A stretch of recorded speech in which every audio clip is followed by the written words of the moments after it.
अस्सलाम वालेकुम my YouTube family. सब कैसे हैं? उम्मीद करती हूँ सब बिल्कुल ठीक ठाक होंगे और अपनी ज़िंदगी में खुशबाश होंगे।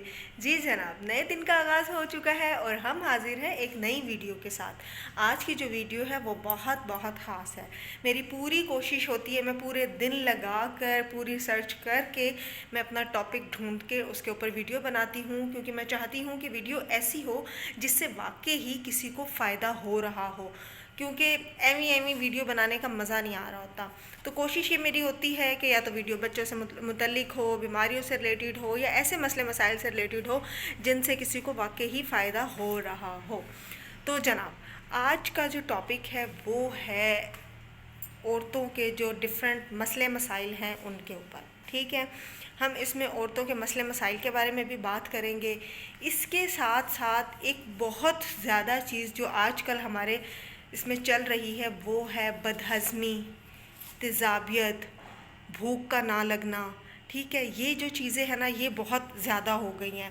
पता नहीं क्यों ऐसे लगता है कि थोड़ा सा खाते हैं तो पेट भर जाता है, खुराक अच्छी नहीं रही। जैसे एक टाइम था ना, अच्छा खासा लोग खा लेते थे, घर में मर्द हजरात भी खा लेते थे, हम भी खा लेते थे। लेकिन अब क्या हो रहा होता है, फ़ौरन से पेट भर जाता है थोड़ा सा खा के। एक टाइम खाना खाओ, दूसरे टाइम अच्छे से भूख नहीं लग रही होती, बदहज़मी की शिकायत हो रही होती है। इसके अलावा तेज़ाबियत बहुत ज़्यादा हो रही होती है, जिसकी वजह से आपका जो स्टमक है वो बहुत डिस्टर्ब हो रहा होता है।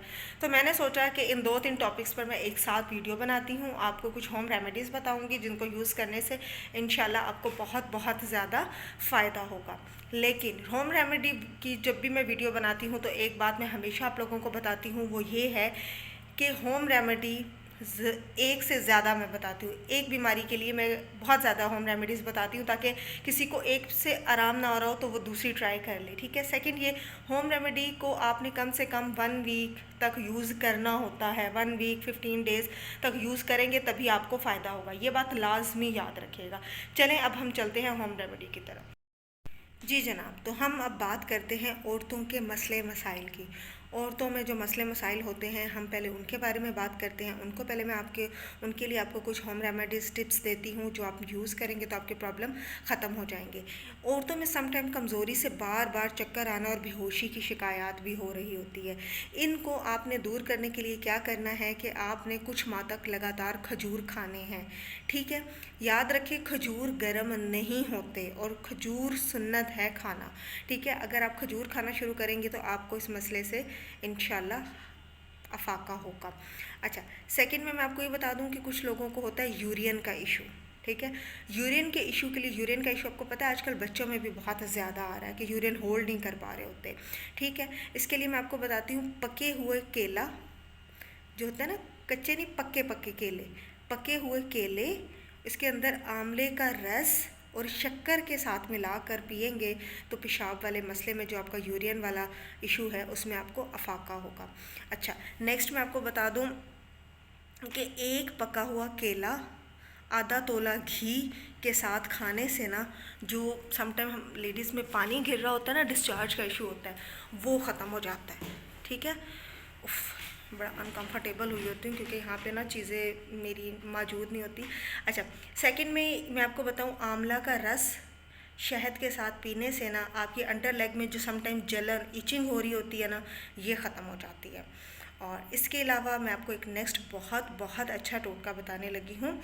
अगर औरत को पीरियड्स के वक्त बहुत ज़्यादा पेन फील हो रही है ना, कि जब उसको पीरियड्स आने वाले होते हैं और उसको बहुत ज़्यादा पेन होती है और आपकी जो फ़्लो है वो भी ठीक नहीं होता, तो इन्हें क्या करना चाहिए, इन्हें तिल खाने चाहिए।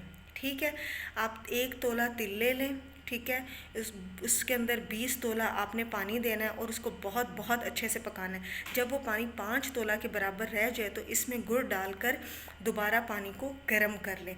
इससे पीने से क्या होगा कि आपके पीरियड्स भी ठीक हो जाएंगे और आपका जो पेन वाला इशू है ना, वो भी ख़त्म हो जाएगा।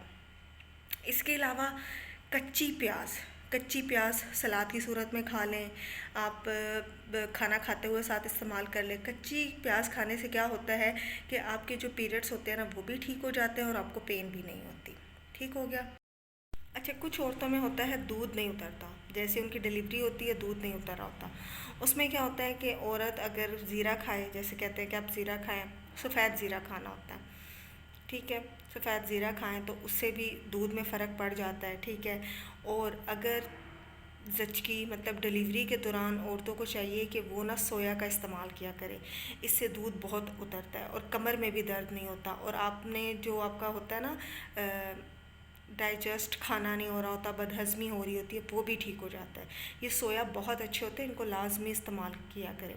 अच्छा, इसके अलावा एक और चीज़, लौंग को गर्म पानी में अगर आप भिगो कर रख देना और इसको पानी पिए तो इसका पानी पीने से क्या होता है कि जो एक होता है ना वॉमिट आने को हो रही होती है बार बार आपको, वो नहीं आती। ये अब चाहे डिलीवरी वाले टाइम पर आप कर ले या उसके बाद वाले उस पर कर ले, मतलब जब आपको फील हो रहा हो कि आपको कैब वगैरह आ रही है ना, तो आपने ये लौंग वाला पानी इस्तेमाल करना है, इससे आपको बहुत ज़्यादा फ़र्क हो।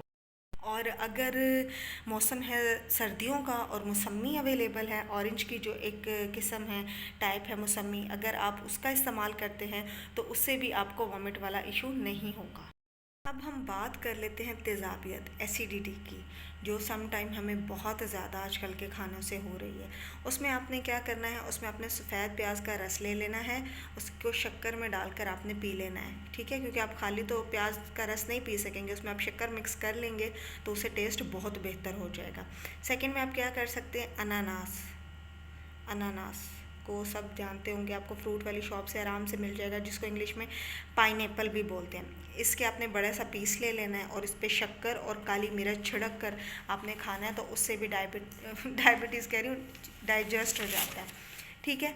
ये भी बहुत अहम है। और अगर आपको बाज़ार में छोटे शहरों में ज़ाहिर बात है कि नहीं मिलता, जी, तो मैं बता रही थी कि छोटे शहरों में नहीं मिल रहा होता ना, तो उसके लिए फिर आप फ्रूट टिन जो होते हैं ना, पाइनएप्पल, आपको वहाँ से भी मिल जाएगा। ओके, सफ़ेद प्याज को पीस कर इसमें शक्कर और दही मिलाकर खाने से भी तेज़ाबियत ख़त्म हो जाती है। या फिर इलायची, शक्कर और कोकम, कोकम के बारे में मैं पहले भी आपको बता चुकी हूँ। इसको मिक्स करके इसकी आप चटनी बना लें, इसको आप चटनी को वैसे खा लें, अगर आप खाने के साथ खाते हैं तो तब भी आपको तेज़ाबियत का इशू नहीं होगा। या फिर आप किशमिश, छोटी हरड़ के बराबर, इन दोनों चीज़ों को बराबर हम पल्ला मिलाकर इसमें इतनी ही शक्कर मिलानी, ये तीन चीज़ों को इक्वल क्वांटिटी में मिलाकर फिर आपने इनकी ना एक एक करके ना इनको आपने एक एक तोला ले लेना। हाँ, क्वांटिटी ऐसे करें, इन तीनों चीज़ों की एक एक तोला ले लें, फिर आपस में इनको मिक्स करके इनकी छोटी सी गोलियां बना लें, और इन गोलियों को आप खाने के बाद खा लें या खाने से पहले खा लें, तो आपको तेज़ाबियत का इशू नहीं होगा। इसके अलावा आगे सर्दियां आ रही हैं, गाजरें बहुत ज़्यादा अवेलेबल होंगी, आप गाजर का रस पिएं, इससे भी तेज़ाबियत से निजात मिल जाती है। अभी हम बात करते हैं बदहज़मी की। बदहज़मी होना, भूख ना लगना, ये भी आजकल बहुत बड़ा मसला है। आपको पता है जब बदहज़मी होती है और भूख नहीं लगती तो इससे कमज़ोरी भी पैदा होती है बच्चों की। और आजकल बच्चों में भी बहुत ज़्यादा वीकनेस आ रही है। क्यों? आए दिन उनकी टांगों में दर्द है, आए दिन उनको बहुत जल्दी जल्दी फ़ीवर हो जाता है। इसके ऊपर खैर मैं एक प्रॉपर वीडियो बनाऊंगी, इसको अभी हम बात को यहीं पे रोकते हैं। और अगर आपको वाकई ये चाहिए बच्चों के बारे में ये इन्फॉर्मेशन, तो आप मुझे इनबॉक्स करके मुझे बताइएगा तो कमेंट्स में, तो फिर इंशाल्लाह मैं इसके ऊपर वीडियो बना दूँगी। अच्छा, अभी हम बात करते हैं बड़ों की बदहज़मी और भूख ना लगने की रीज़न के बारे में। खाने से पहले, खाना खाने से पहले अगर आप अदरक का कचूमर बनाकर उसके ऊपर थोड़ा सा लाहौरी नमक डाल कर खाते हैं ना, तो इससे क्या होता है कि इससे आपको भूख लगती है, ठीक है। ये आप बनाकर भी रख सकते हैं, लेकिन मैं ये कहूँगी कि देखिए आपने थोड़ा सा खाना है ना, तो आप अगर टाइम पर कर लेते हैं ना तो ये ज़्यादा अच्छा रहेगा। अच्छा, पुदीने के रस में नमक मिलाकर चाटने से बदहज़मी ख़त्म हो जाती है, और जब आपको बदहज़मी ख़त्म होगी ना तभी आपको भूख लगेगी। बदहज़मी की हालत में आपको भूख कभी भी नहीं लग सकती। इसके अलावा आप क्या कर सकते हैं, 1 गिलास नीम गर्म पानी में 1 चम्मच अदरक का रस और 2 चम्मच शहद मिलाकर पीने से भी बदहज़मी ख़त्म हो जाती है। देखिए, शहद को हम इसलिए बीच में ऐड कर रहे होते हैं, एक तो सुन्नत है, हर मसले का हल है। दूसरा ये होता है कि किसी चीज़ का अगर टेस्ट बहुत ज़्यादा ख़राब है ना, तो उससे भी आपको फ़र्क पड़ जाता है। भूख अगर बिल्कुल ही नहीं लगती, अगर भूख आपको बिल्कुल ही नहीं लगती, या वो एक होता है ना लफ्ज़ यार मेरी भूख मर गई है, वो हालात है, तो आपने क्या करना है, दिन में 2 बार आधा चम्मच, ठीक है, आधा चम्मच, एक पंसार की दुकान से मिलता है अजमा, अजमा चबा लेना है, ठीक है। आप उसको चबा कर खाएंगे ना तो आपको बहुत अच्छी भूख लगेगी, बहुत खुल के भूख आएगी। अच्छा, इसके अलावा क्या कर सकते हैं आप, राई का चूरन लें, या राई का चूरन पानी के साथ लेने से बदहज़मी दूर हो जाती है। अगर आप वैसे चूरन की तरह उसको खाना चाहते हैं वो खा लें, फक्की की तरह करना है या पानी में मिक्स करना है तो आप वो कर सकते हैं। इसके हुए पके हुए अनानास, वही अनानास को पाइनएप्पल को आपने लेना है, उसके टुकड़े के ऊपर आपने रॉक सॉल्ट इट्स मीन वही लाहौरी नमक डालना है और इसको भी आप खाएंगे तो इससे भी आपकी बदहज़मी, देखिए इससे बदहज़मी भी ख़त्म हो रही है, इससे तज़ाबियत भी ख़त्म हो रही है। That's a good thing. अच्छा, आपने एक और आपके पास मैं आपको से टिप शेयर करती हूँ। 1 चम्मच नींबू का रस, 1 चम्मच अदरक का रस और 1 चुटकी लाहौरी नमक, ये आप मिलाकर पानी में पी लें, इससे आपको बदहज़मी ख़त्म हो जाएगी। या फिर नींबू काट कर इसके ऊपर आपने लाहौरी नमक छिड़कना है और खाने से पहले इसको चूस लें, ठीक है, इससे बदहज़मी ख़त्म हो जाएगी, ठीक है। और अगर बहुत बहुत ज़्यादा ही कोई मसला हो रहा है, इन सब टोटकों से कोई फ़र्क नहीं पड़ा, तो आपने क्या करना है, चने के दाने के बराबर, ये बात गौर से सुनना है, चने के दाने के बराबर आपने हींग घी के साथ खानी है, ठीक है। आपने सिर्फ चने के दाने के बराबर जो हींग है ना, उसको घी के साथ खाने से बदहज़मी ख़त्म हो जाती है। लेकिन जब आपको किसी टोटके से फ़र्क ना पड़े तब आपने ये करना है, उससे पहले नहीं करना। अच्छा, इसके अलावा आपने क्या करना है, खाने की कोशिश ये करें कि खाना अपनी भूख से हमेशा कम खाएं। जब आपको फ़ील हो रहा हो ना, आपको बहुत ज़्यादा भूख लग रही है, तब आप खाना खाएं, लेकिन बहुत ज़्यादा पेट भर कर ना खाएं, क्योंकि जब आप बहुत ज़्यादा पेट भर कर खाना खाते हैं ना, तो जो तबीयत है ना वो बहुत बोझल हो जाती है, मेरी अपनी हो जाती है और बच्चे बहुत डिस्टर्ब हो जाते हैं, ठीक है। अच्छा, इसके ऊपर एक छोटी सी एक और चीज़ मैं बताती हूँ। अगर आपको घर में कुछ भी नहीं मिल रहा, पंसार की दुकान से कुछ नहीं मिल रहा, तो एक छोटी सी चीज़ है, आपने ना टमाटर को लेके हल्का सा गर्म करना है और इसके ऊपर आपने लाहौरी नमक छिड़क देना और आप ये खा लें। अगर आप इन चीज़ों को, जैसे मैंने आपको टमाटर और ये प्याज वाली जो चीज़ें बताई हैं, इनको इनके ऊपर लाहौरी नमक डाल के अगर आप इनको अपनी डेली रूटीन की सैलड में भी यूज़ करते हैं ना, तो वो भी आपके लिए बहुत अच्छा होगा। तो जनाब, मैं बहुत सी चीज़ें आपको बता चुकी हूँ, उम्मीद आप इनमें से ट्राई करेंगे और आपको फ़र्क भी पड़ेगा और फिर आपने मुझे बताना भी है, ठीक है। अगर मेरी वीडियो अच्छी लगी है तो चैनल को सब्सक्राइब करें, बेल आइकॉन को ज़रूर प्रेस कीजिएगा ताकि हर आने वाली नई वीडियो आपको टाइमली मिल सके। अपना बहुत सारा ख्याल रखिएगा, दुआओं में याद रखिएगा। कल इंशाल्लाह एक नई वीडियो के साथ हाजिर होंगे, दुआओं में याद रखिएगा। अल्लाह हाफिज़।